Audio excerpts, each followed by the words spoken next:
کچھ اور لوگ ہیں جنہوں نے ایک مسجد بنائی اس غرض کے لیے کہ دعوت حق کو نقصان پہنچائیں اور خدا کی بندگی کرنے کے بجائے کفر کریں اور اہل ایمان میں پھوٹ ڈالیں اور اس بظاہر عبادت گاہ کو اس شخص کے لیے کمین گاہ بنائیں جو اس سے پہلے خدا اور اس کے رسول کے خلاف برسرے پیکار ہو چکا ہے۔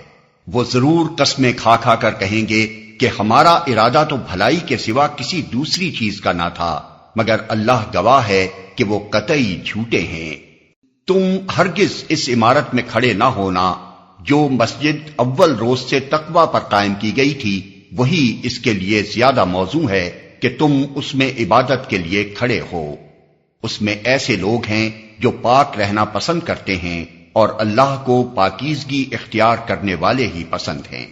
پھر تمہارا کیا خیال ہے کہ بہتر انسان وہ ہے جس نے اپنی عمارت کی بنیاد خدا کے خوف اور اس کی رضا کی طلب پر رکھی ہو، یا وہ جس نے اپنی عمارت ایک وادی کی کھوکھلی بے ثبات کگر پر اٹھائی اور وہ اسے لے کر سیدھی جہنم کی آگ میں جا گری؟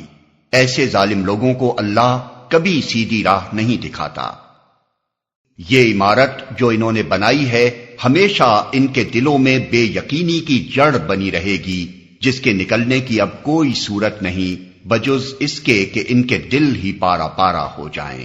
اللہ نہایت باخبر اور حکیم و دانا ہے۔